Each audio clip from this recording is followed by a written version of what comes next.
Does your low back ache after you exercise? You might be putting too much pressure on your erector spinae muscles down in your low back.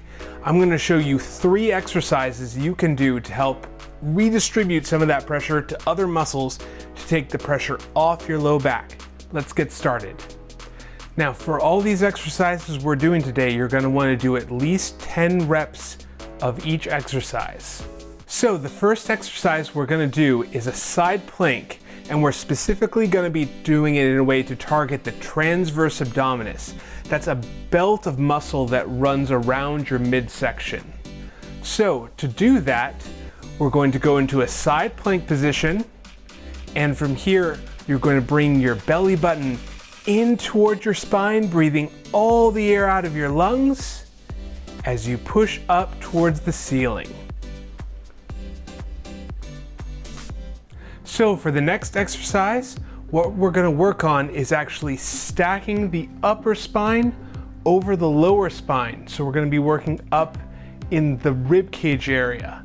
So for this exercise, you're going to go to your hands and knees, and from here, you're going to bring one arm pointed up in the air, squeezing your shoulder blades together, and then back to the middle. And then the same thing on the other side, squeezing your shoulder blades together, and then back. Doing that 10 repetitions each side. So we just worked the upper back. Now we're gonna go down into the hips to help take pressure off the low back. So what we're gonna do is a bridge. To do this, you're gonna lay on your back with your feet about shoulder width apart.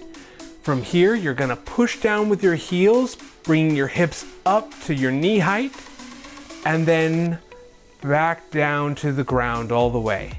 Feeling this in the back of your hips and in the back of your thigh. So if your back strain has already developed into sciatic nerve pain, you might not want to do these exercises. You want to be careful to not do anything that increases that pain. So if you do have that, you're going to want to check out this video up here, which will show you some stretches and exercises to try to see if they can relieve that sciatic nerve pain and calm that nerve back down. So give it a try. Let me know how it goes.